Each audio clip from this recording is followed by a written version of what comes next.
So I'm up here at Death Track. I've changed heaps of stuff with this stem, length, height, fork offset. So I've had my Zeb and my 29er Zeb and Lyric both on.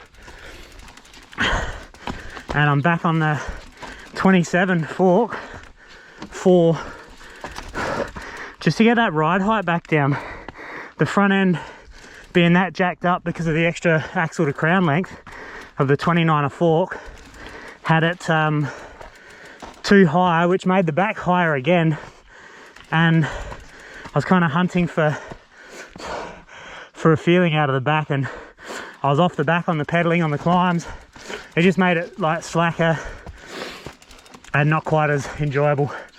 So I've gone back down, and what I've learned is, because this is such a long head tube, the higher up I run this stem, the closer it is to me, which obviously makes sense physically when you look at it. But I didn't factor in how long this is already, so I was right up here. I've chopped that down. And that's why it was making me feel like the bike was underneath me. Like the bars are underneath me and the front wheel's underneath me. So maybe I'm wrong about the 27.5 short offset conspiracy. But it actually feels okay today. It actually feels pretty good. It feels longer. Now I've got the stem slammed with a riser in the stem. Like a rise in the stem and a higher rise bar. Before I was running the stem higher on the tube with a 20mm bar. Now I've got a 30mm bar, 10mm rise on the stem, slammed 5mm up above the top of the head tube. So it definitely feels better. Definitely feels better.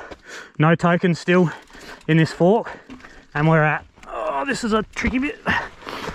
We're at 92 with a clicker high and 7 clicks of low now. I've just gone down with 4 clicks of low, and it was good, but I was at 94 before with 1 high, and it felt quite good. It was just a little bit, felt like it could be a bit better. So I've gone down in pressure, and I'm going to top it up with compression. So I'll just go from up here for now, just to get these last couple of corners in. Low speed, not 7. I was on no clicks of low speed on the last one. I felt quite good with that high speed on and the low speed off, but it was just missing something. I feel like I need a bit of low speed control. So I'll see if this ruins the grip. Oh.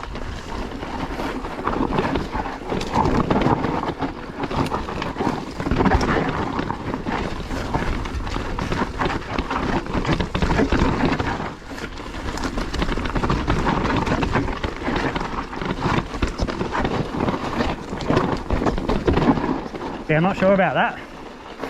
Not sure about that. Let's open it and do that exact same run again with 2 clicks of high and no low speed.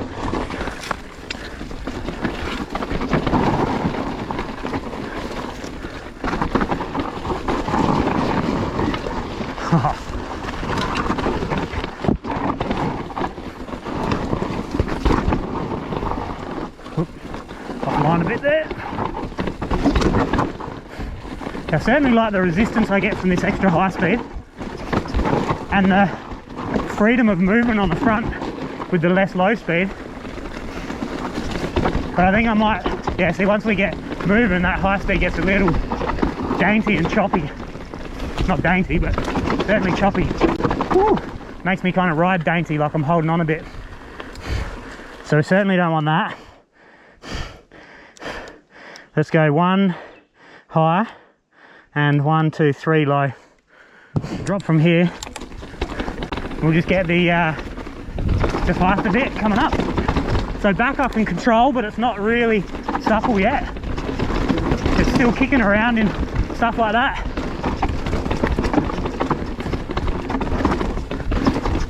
Yeah, fork feels actually quite good. Not terrible. Yeah, it feels relatively controlled at the front, so that's not too bad. It's just still feeling a little bit too much trail. More so from out the back, I think. And that is now at 148 PSI. And sag's about 34% seated. And rebound, I think I'm 1 from fast, 2 from fast. Yeah, that's right. I was 1 from fast, and there's a little bit much energy for the amount of spring I was running. So 148, maybe I can drop it to 145. I'll do it. We'll see how it feels. It might just be too deep in the travel, so it's like at the harsh end of the spring. We'll see. So a couple PSI lower in the back now. 1 high, 3 low on the fork. 5 clicks of low speed on the rear.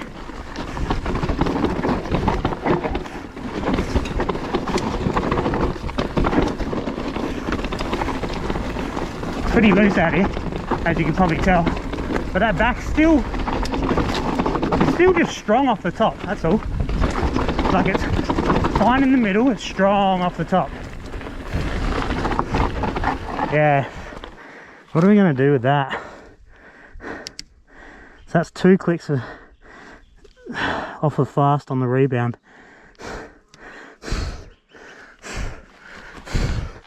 See if 1 click makes it worse. Actually makes it, or maybe makes it a little better. Oh, no, maybe not. Maybe not. The back end's just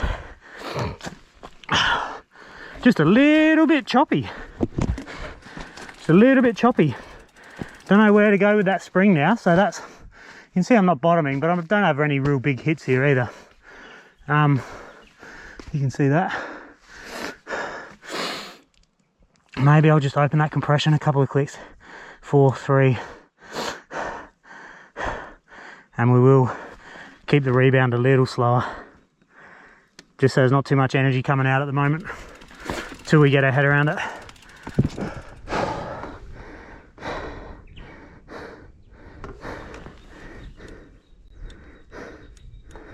That's 3 clicks of low speed compression at the back now. Everything at the front's the same.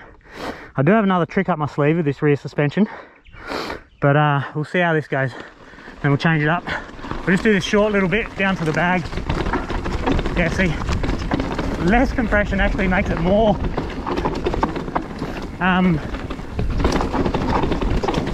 like it's a little softer, but it's more in and out and a little hard to, maybe a little hard to control. Like it's going into that aggressive, I don't know, yeah, it's hard to say, but let's change things up.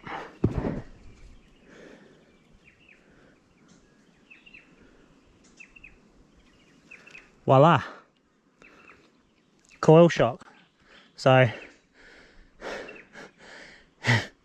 shout out, I think it's Quan, is your name? Sorry man, I didn't get that pronunciation, but thank you for the lend of the shock. This thing feels, so it's Marzocchi Bomber CR, he's had the tune lightened on it, but it actually feels quite slow on the rebound. So I got that rebound at full fast, and just bouncing around at home it felt quite slow, so I've oversprung. I'd generally be a 350, but I've oversprung it because of the slow rebound. We'll see if we can get a feeling out of this. It might be a little oversprung. See how this feels for ride height for starters.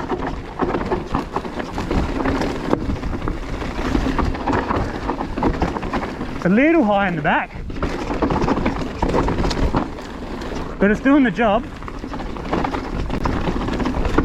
Yeah, it's definitely smoother than the air shock, but oh yeah, for sure. Oh! Went a little nose, well not nose deep, but deep into like a pointy rock then. Yeah, I think I'm a touch high in the sag at the back, but not terrible. And I'm at 6 clicks of compression. So I can probably, let's button that off a touch, go to 4 clicks, see how that feels in the back, see if it allows me into that ride height a little bit more and just takes the edge off it. But yeah, that felt like I had control and it was more calm than the air shock.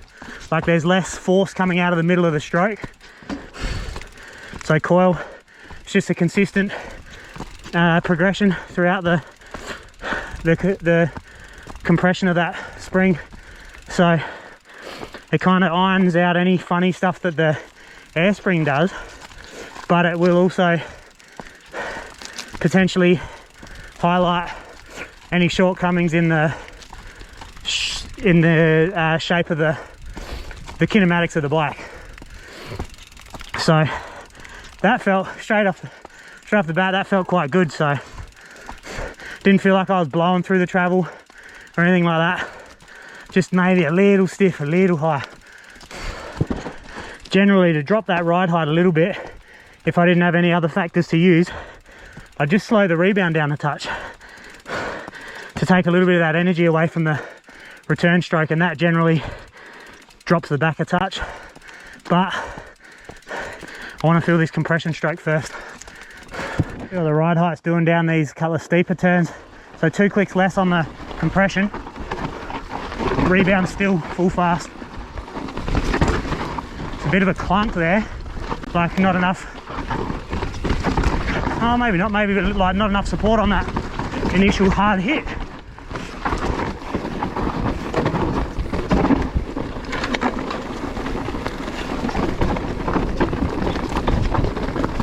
Maybe, yeah, just open that rebound now, see if I can.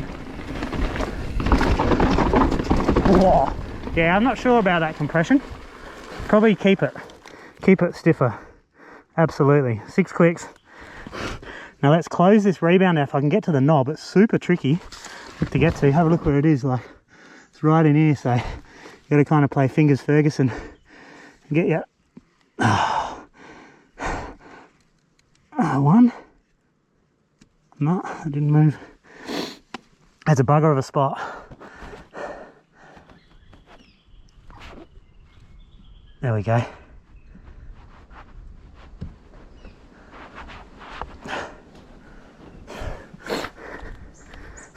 Slower again. Lower on that rebound now, out the back. Everything else the same. 6 clicks of compression in the back as well.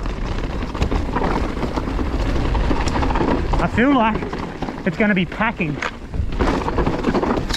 but we'll see. Woohoo! Woohoo! Oh. Oh. I did it again, right on that pointy rock. I shit myself every time I do it. But yeah, there's still a bit of energy kicking out of that spring. Even though it feels slow, must be real. Yeah, it must have like a decent, like an open high speed, but he's wound that, or the tune is like a fairly heavy low speed rebound tune, I'd say. But better with the little bit more compression, I think. For sure, it's a little more stable and not as free, not as in and out. So you want some of that stability, you don't want too much of it, where it's just a hardtail. So, back up. Clicks of compression, 2 clicks of rebound on that back. And yeah, returns like straight out at the start of the return stroke, fast still, but it's just like dead on the low speed, literally dead now. So yeah, this it's almost like it's got the same rebound tune as that Öhlins shock I've just dealt with. So, which is a completely different tune to my Marzocchi that I have on my Trek and the Marzocchi that I had on the Patrol, which both had nice, fast, light rebound tunes. So yeah, not sure what the go is. Maybe it could do with some love, but this has definitely got me tickling the senses that this bike will be fine with a coil, absolutely. Even though it does have that drop off at the end of the stroke. I think I should be able to work it. Whether I go a Marzocchi again is likely. I reckon I probably will, but I'd also love to try this new RockShox Super Deluxe with the HBO hydraulic bottom out 205 by 65. If you got one, I'd love to demo it. Love to test that. If not, I'll just wait and see, and we'll see what comes. But yeah, I've got to stop straight lining through this, because every time I'm coming down right on this rock in front of my tyre here, this one here, and I want to be just this side of it, so I can get a straighter, more safe run out of this rock garden, because it is gnarly if you crash. I've had a big moment in this garden before where I almost ended up down in those bushes there against that boulder. So yeah, you gotta approach with caution, send it sensibly. So what's the functional difference between these two shocks then? The Megneg I've got full of bands, and I feel like it's just got a little bit too much strength at the start and middle, or more so top of the stroke. It's still quite supple. It's quite good now. Like, I can definitely ride it fairly fast, but it's not going to be great everywhere yet. This shock feels like it doesn't have that same resistance to get into the travel at the top. Obviously coil spring versus an air spring. So the shape that I have that air spring at the moment is as small a neg as I can go without going smaller, without taking the can off and putting the standard can back on. The standard can makes it too choppy. It's like weak through the first 2/3 of the stroke, and then have to run tokens so it's not blowing through. And it's just a little bit woody. So it's good and it's fast, but it's woody. So when you get on the gnarlier trails, it just would not be confidence inspiring. This coil shock's killer. I love the idea of just same everyday coil. Never have to worry about your pressure. You know, if it's slightly off, it's just a little bit of preload. You know, a little too high, button off your preload. A little too low, add a bit of preload. Play with your rebound. You know, you can tune everything pretty easily, and it'll be consistent. It'll always be how it is, instead of, you know, air shock, you come down like, oh, that wasn't that good, I had it at 150, and you put the pump straight on it and it's warm because of the run you just did, and it reads 155 or 154, and then you're like, oh, hang on, I want to go back lower, but I'm already higher than what I was set at. So it gets confusing. It's just, yeah, because the air heats up. So you gotta, if you're gonna be doing this back-to-back testing like I am, you want to leave your stuff at the top of the section you're testing, not the bottom. So that way you give the bike time to chill back out and get to the baseline if you're going to change anything.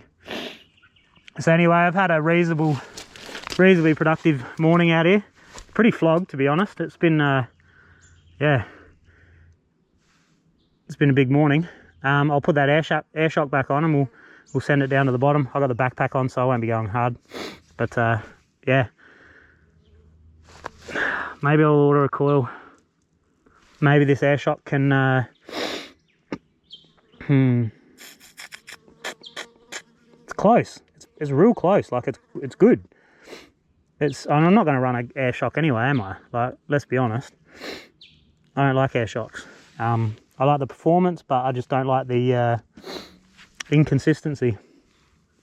So yeah, maybe let's go down and order a coil shock straight off the gate. Should I go with a standard tune and inevitably go back and get it softened up, or do I soften it straight up? I will go with standard tune. Well, let's go with standard tune. See if I can make, because I've learned things as well lately. I've learned that previously, like with my patrol, I went the light compression tune because I wasn't getting any compliance. Now I learned that I was over, you know, looking back at what I've learned with different setups and whatnot, I was oversprung on that bike. And then when I put the Cascade link on, I didn't allow for the I didn't spend enough time going back and forth through different spring rates to see how that Cascade would work for a coil. I ended up preferring the standard link with the air shock, so I went back to that. But I was probably oversprung with that coil, so hence leading me to go to the lighter compression tune anyway. The Slash, lighter compression tune. The whole first half of that testing, I was oversprung. I was at a 400 and a 425, and now I've learned that I'm a 350 and a 375 depending on the trail. So a 350 on the steepest trail like this, 350, trail like Moriata, 375, or Fox Creek, 375 on the Slash. So This one, let's just go a standard tune. We'll buy it as a standard tune, see how it feels, and that way I'm going to be sending it back anyway if this rebounds the same as this shock with the super fast high speed and super slow low speed. And we'll go from there, and it just keeps going. It just keeps going, baby.